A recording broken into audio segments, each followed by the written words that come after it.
Invoking the Emergencies Act has been necessary. Law enforcement agencies relied on it to set up secured areas in downtown Ottawa and at border crossings. It prevented foreign money from continuing to fund illegal blockades, and it's making sure our borders remain open. The Emergency Act, well, it passed in the House of Commons with a majority of members of Parliament voting in favor of Justin Trudeau's Emergencies Act. Was it necessary? Did we need it? And now what happens next? Brian Lilley is with me, and this is such an important issue for Justin Trudeau, Brian. He didn't even show up to the House to vote for his own legislation. I've been covering votes in the House of Commons for about 20 years now, Adrienne, and this is the most important one that I ever watched in person or virtually. I'm not the Prime Minister, so I didn't show up, but it was shocking that he was not there to cast his vote, and neither would his government declare whether it was confidence vote or not. Now, they won easily, 185 to 151, but they were asked, is this a confidence vote? They just said, time for debate is over, it's time to vote, and then they voted. But, you know, we didn't need to get to this point. His own Liberal MP said that. The NDP leader, Jagmeet Singh, said that. Sadly, they voted for it, but we didn't need to get to this point. What we needed was effective policing in Ottawa and the use of existing powers everywhere else. I think that it would have gone such a long way had Prime Minister Trudeau, who has been sowing so much division in this country, has used so much vitriolic language against anybody that doesn't agree with his government. And it just continues to divide us as Canadians. It would have gone so long, I think, Brian, if his tone had been far more conciliatory, if it had been empathetic and wanting to talk about what we need to do to come together as a country. People are frustrated, people are angry, and he could have shown some semblance of empathy for that.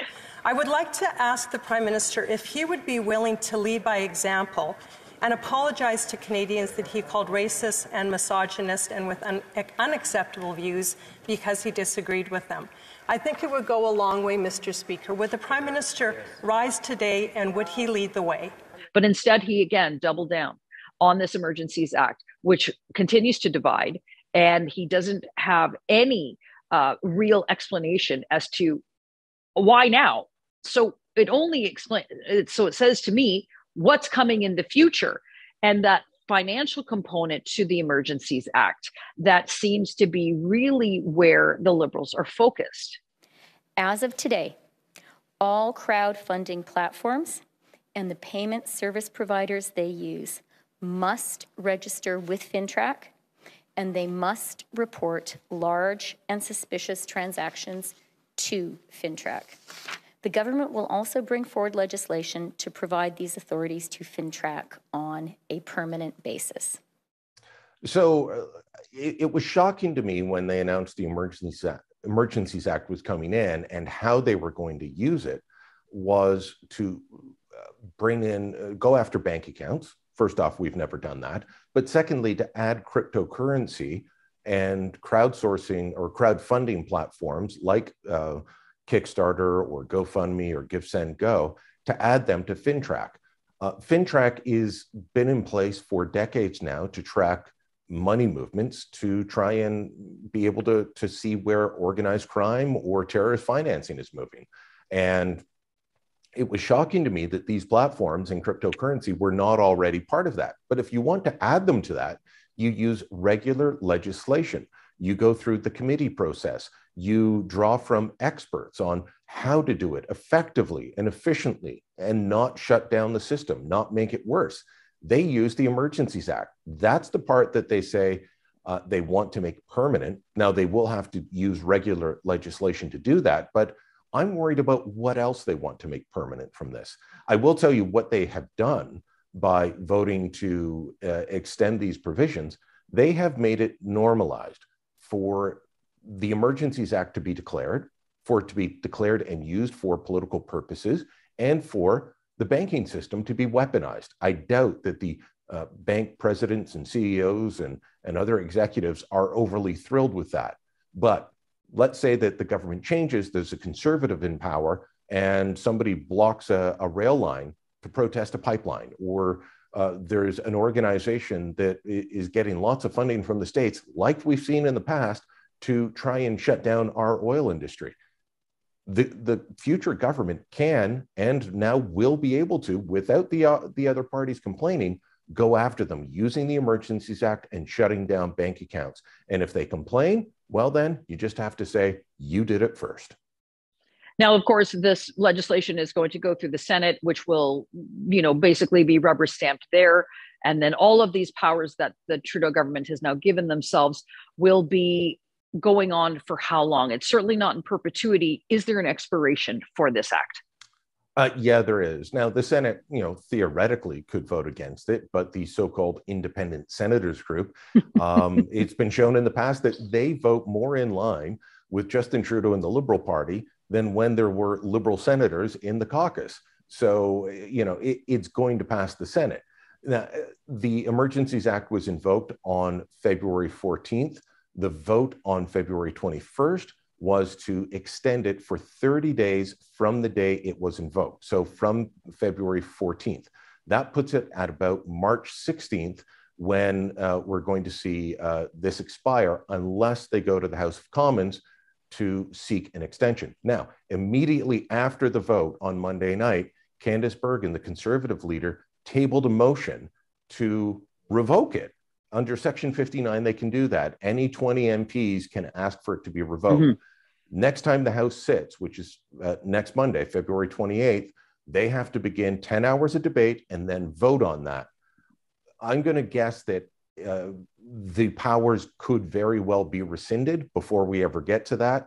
So by the beginning of the first week of March, we're going to see the Trudeau government rescind that. If not, they're going to have a bigger hill to climb in explaining to Canadians why it's still needed and why it should survive another vote.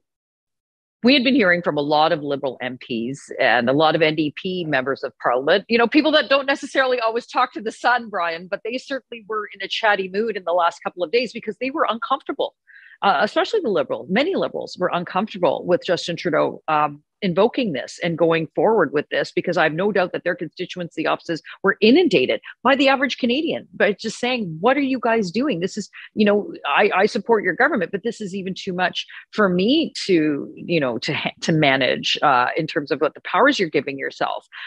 But this notion of him playing silly bugger about whether or not this is a confidence motion, didn't he at one point say that if this motion is defeated, that we're going to be thrust into an election? So was he threatening his MPs with this notion that there's going to be an election?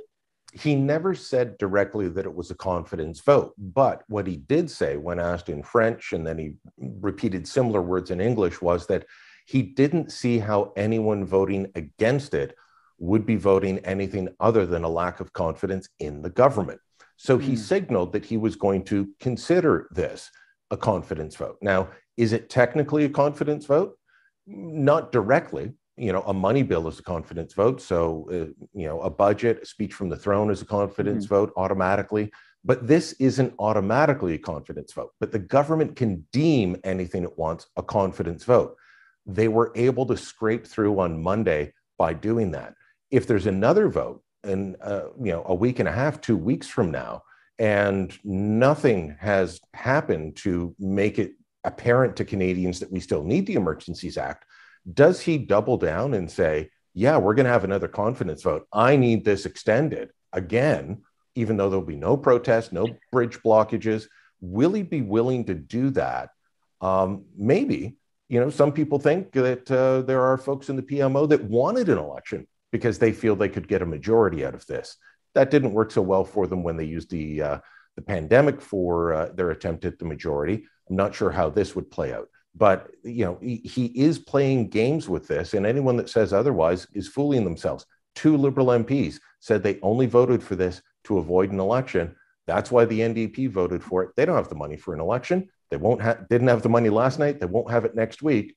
But does Trudeau go to that second, confidence vote, or does he just say, what, we don't need this anymore, let's revoke it? Well, let's talk about the NDP for just a moment here. How does the NDP leader, Jagmeet Singh, who said he, quote, reluctantly will support the Emergencies Act, Will it take for Jagmeet Singh to actually match his rhetoric? I have no idea how the prime minister of this country can sit back and let this happen. The prime minister of a G7 nation can't solve this. The prime minister of one of the wealthiest countries in the world can't make sure people are safe in the nation's capital. At every turn, he says Justin Trudeau has failed. At every turn, he says the government has done a terrible job. At every turn, he says over and over again, that an NDP government will do all of these things. So we need to get rid of Justin Trudeau. Yet every step along the way, his party has voted with the Liberals to continue to prop them up. And I know there's a lot of politics involved, and that there's all that little dance happening too. People are fed up, and we need to immediately see leadership to fix this. But what would it take for Jagmeet Singh to not vote with the Liberals, particularly in this issue with the Emergencies Act? Like, what has to happen? At this point, I really don't know. I know a lot of people invoke the famous quotes from Tommy Douglas against the War Measures Act to try and shame Jagmeet Singh into this. It didn't work. I will say the Emergencies Act is nowhere near as draconian as the old War Measures Act that it replaced. And there's checks and balances in it that weren't there. But Jagmeet Singh is trying to survive a hostile takeover of the NDP by the Liberal Party. For years, Conservatives and Liberals have fought over the middle ground to try and win power. Justin Trudeau years ago decided that the way to win power for Liberals going forward was to take over the NDP, to take their turf, not to argue with Conservatives for the center, but to try and take over the fringe that is the NDP. And he's still trying to do that. Jagmeet Singh is giving New Democrat voters fewer and fewer reasons to back him.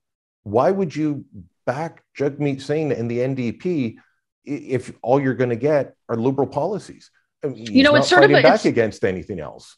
It's sort of a pox on all their houses, because the Conservatives did themselves no favors by cozying up to what was perceived as some over-the-top rhetoric, and they really were shoulder to shoulder with many of the protesters as public opinion was shifting against them. So they've done themselves no favors either, and so I think for any Canadian that is looking for leadership, they don't seem to be getting it anywhere from any political party. And in times of crisis, and if this country we're defining this as a crisis, we look for leadership. We look for someone that brings us together instead of the ridiculous and insane rhetoric that we're hearing in the House, including one Liberal MP who just said that the notion, the term honk honk is an acronym for Heil Hitler. How much vitriol do we have to see of honk honk, which is an acronym for Hail Hitler, do we need to see by these protesters on social media? Brian, this is the level of discourse we're at. And I know what the Urban Dictionary says, but I looked it up. Who knew? Adrienne, it is in the Urban Dictionary, but of course, the Urban Dictionary also has many other definitions. Who knew that when you're a little is. kid? Yeah, who knew when you're a little kid and you're on a road trip with your parents and you look at the trucker and you go like this, honk honk, that you're suddenly an instrument of white supremacy? I mean, this is the level of discourse that the Liberals have brought us to, and it's dangerous and it's concerning. And I know Canadians often have short memories when it comes to the next election, but this is certainly going to be a finer point beyond the pandemic when people are talking about whether or not they are what their voting issues are going to be come the next election. Do you not think so? If you're looking for leadership in Canada at this moment, you're not going to find it from anyone in Ottawa. Not a single person, not in any party at this point is showing leadership. Well, let us know what you think. Did the Trudeau government go too far? Again, should they or should they not have implemented this Emergencies Act? Let us know in the comments below. And also, don't forget to subscribe to our YouTube channel.